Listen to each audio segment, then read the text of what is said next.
Bismillahirrahmanirrahim. Assalamualaikum warahmatullahi wabarakatuh.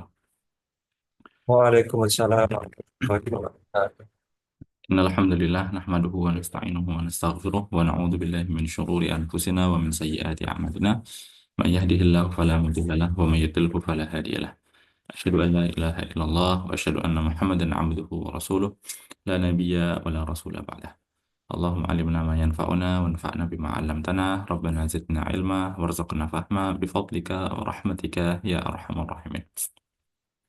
Wa'adu, Alhamdulillah, wa syukurillah. Kita sudah bahas di pertemuan-pertemuan sebelumnya tentang syarat-syarat agar sebuah hadis itu bisa diterima.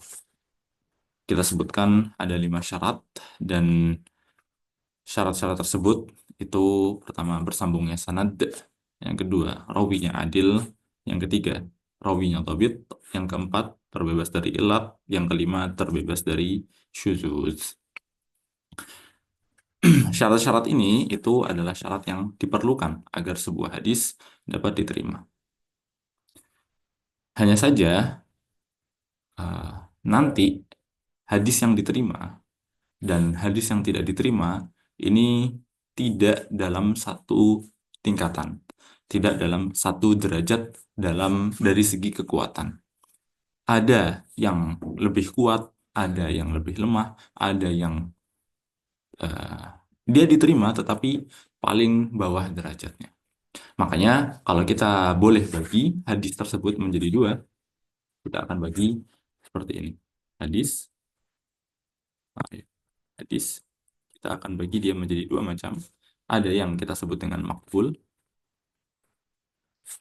atau makbul ini maksudnya diterima. Kapan dia diterima? Ketika dia memenuhi syarat. Memenuhi syarat. Memenuhi syarat yang 5 kita sebutkan sebelumnya. Ada satu lagi modelnya, yaitu jenis yang kedua, mardud. Mardud berarti tertolak. Yang mana hadis tersebut tertolak ketika tidak memenuhi syarat, tidak memenuhi kelima syarat. Baik, tidak memenuhinya satu syarat saja, misalkan rawinya adil, rawinya dhabit, tidak ada ilat, tidak ada syuzuz, tapi sanadnya tidak bersambung, itu kita tolak karena ada satu syarat yang tidak dipenuhi. Jadi tidak diterima itu baik yang tidak dipenuhi itu satu syarat, atau dua syarat, atau tiga syarat, atau empat, atau bahkan semua syaratnya tidak terpenuhi. Satu syarat saja itu sudah tertolak, apalagi dua, apalagi tiga, apalagi empat, dan seterusnya. Agar sebuah hadis dikatakan diterima, maka kita harus buat dia memenuhi kelima syarat ini.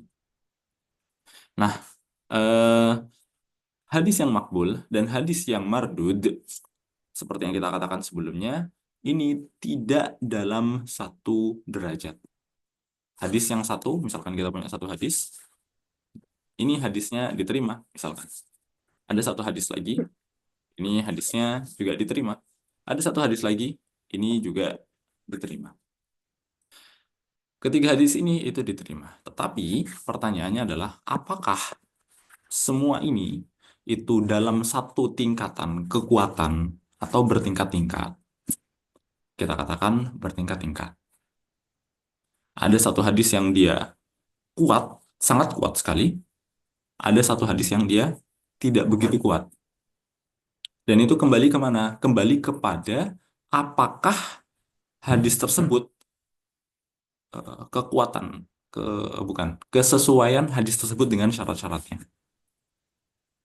Maksudnya bagaimana?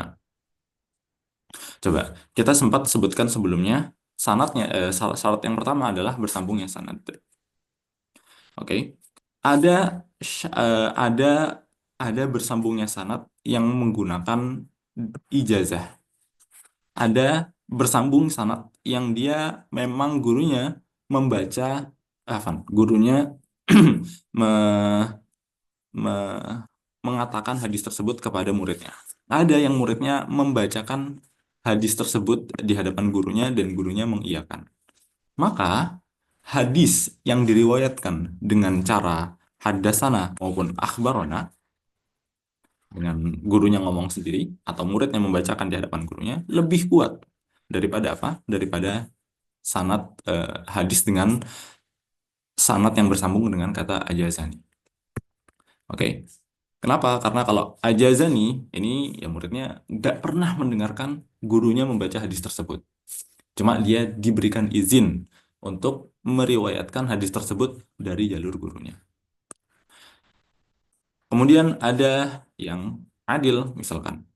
Yang adil ini juga orang-orang yang dia memang memang udah dari sononya ahli ibadah, yang memang dia tidak pernah terlihat melakukan bermaksiat, hadisnya tentu saja lebih kuat daripada orang-orang yang mungkin pernah dilihat dia melakukan kefasikan, dilihat dia melakukan eh, apa yang menjatuhkan muruah.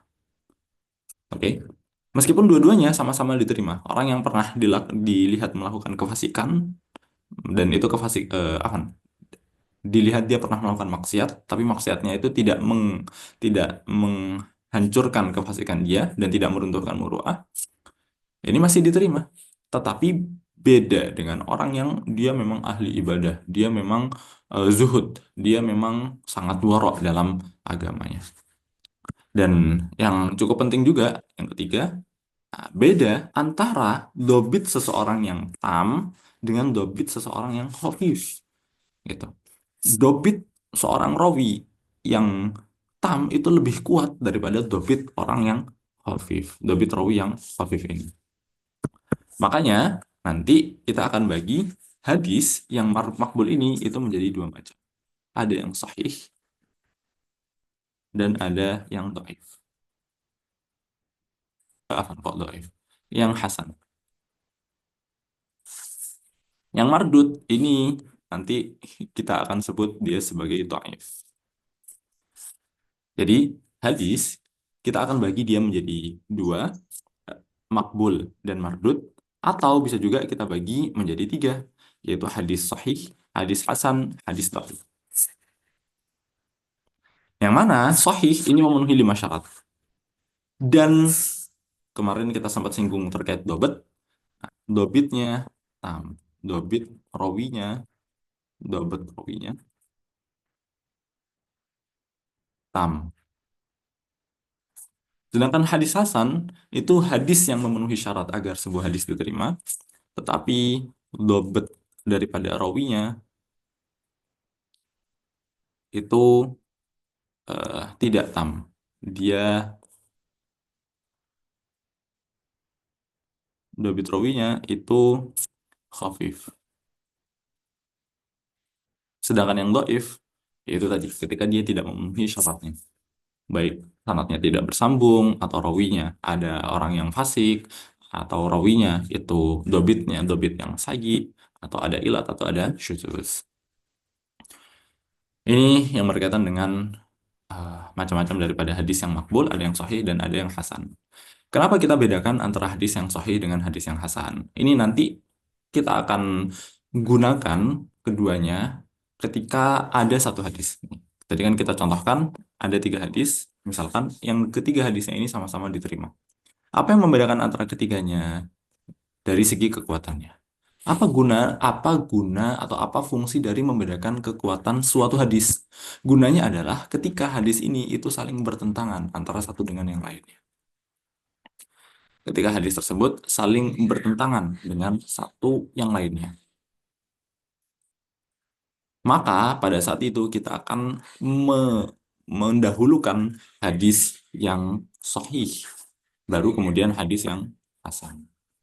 Karena hadis yang sahih itu lebih kuat dan lebih lebih apa namanya lebih bisa diterima daripada hadis yang hasan.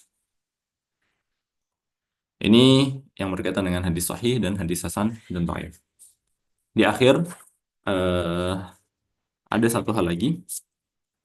Nanti kita mungkin pernah atau kita mungkin akan menjumpai ke depannya dalam pembahasan-pembahasan kita terhadap hadis, atau kita mungkin pernah mendengar sebelumnya ada guru-guru yang menyebutkan Ada hadis sahih, ada hadis dhaif, atau ada hadis hasan.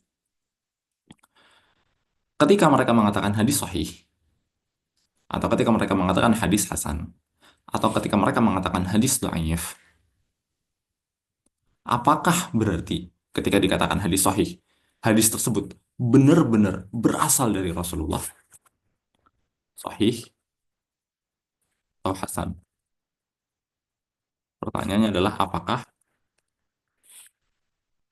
benar-benar hadis tersebut dari Rasulullah? Nah, di sini kita katakan sebenarnya kalau mau memainkan kemungkinan ketika dikatakan sahih tidak sampai pada derajat mutawatir, itu hanya dugaan kuat. Hanya saja dugaan kuatnya ini itu macam-macam. Ada yang 70%, ada yang apa 90%, bahkan ada yang 99%. Tapi karena dia bukan mutawatir, dia tidak sampai pada derajat 100%.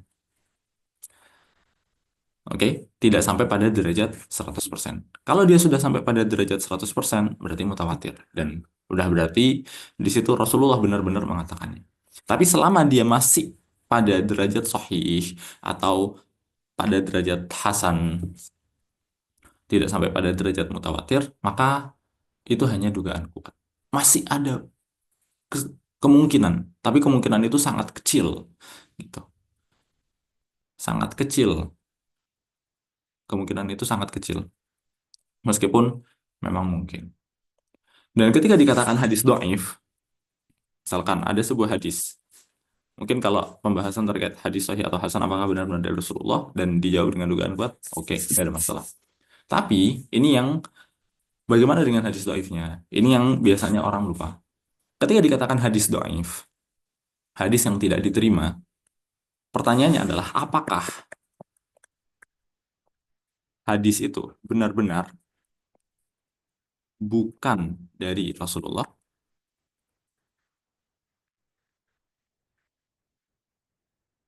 Apakah hadis yang do'if? Ini kita ketemu dengan hadis do'if. Apakah hadis tersebut berarti Rasulullah tidak menyampaikannya? Apakah berarti hadis tersebut itu Rasulullah tidak melakukan atau mengatakannya? Apakah berarti hadis do'if itu adalah hadis yang palsu? Hadis yang dibuat-buat oleh orang dan dinisbatkan kepada Rasulullah padahal Rasul tidak mengatakannya? Enggak.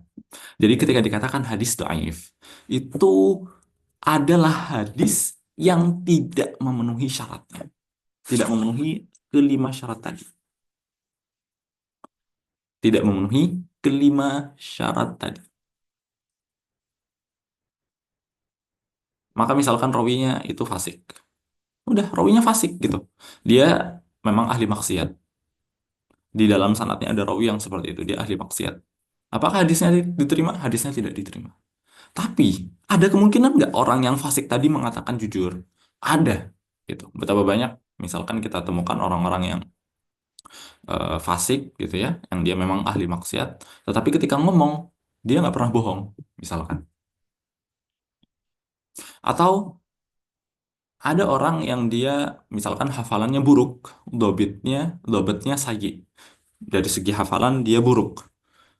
Tetapi dia ingat, ada satu hadis yang dia ingat, dan dia benar-benar ingat hadis tersebut. Hadis yang lainnya dia lupa-lupaan, kebalik-kebalik. Tapi hadis ini, khusus hadis ini saja, dia ingat. Maka akhirnya dia menyampaikan hadis tersebut. Tapi orang melihat, oh ini orang hafalannya buruk. Akhirnya dimasukkan derajat hadisnya kepada derajat hadis dhaif. Padahal hadis itu adalah hadis yang paling dia ingat dan gak ada masalah selain di dia, gitu. Maka tetap kita katakan hadisnya hadis dhaif. Tapi apakah berarti bukan berasal? Apakah hadis tersebut bukan berasal dari Rasulullah? Ini sama seperti hadis sahih atau hadis hasan, itu hanya dugaan kuat. Dan ada kemungkinan kebalik di sini hadis dhaif itu ada sangat ada kemungkinan untuk dugaan kuat tadi itu kebalik. Maksudnya hadis tersebut kita meragukan apakah hadis tersebut berasal dari Rasulullah. Tapi ada eh, sangat mungkin jika hadis tersebut itu menjadi oh iya ini benar dari Rasulullah. Dan ketika itu dia bisa nanti naik derajatnya menjadi sah, menjadi hadis hasan atau dhaif. Menjadi hadis hasan atau hadis sahih. Makanya di sini ketika hadis-hadis dhaif itu apa namanya? Ketika hadis-hadis dhaif itu diriwayatkan oleh para ulama, mereka tahu ini hadis dhaif itu punya penempatannya. Mereka, oh hadis dhaif, tinggalkan, tinggalkan, tinggalkan. Nggak begitu mainnya. Hadis dhaif ini masih ada kemungkinan dan masih bisa dikuatkan untuk nanti menjadi naik ke hadis hasan atau hadis sahih. Makanya beberapa dari para ulama itu tetap mengamalkan hadis dhaif. Karena meskipun itu hanya dugaannya tidak kuat berasal dari Rasul, tapi masih ada kemungkinan itu dari Rasul. Nah, hadis dhaif inilah yang nanti kita akan bahas di fase yang ketiga. Ini kita sedang berada di fase kedua, akhir, ini adalah pembahasan terakhir dari fase kedua.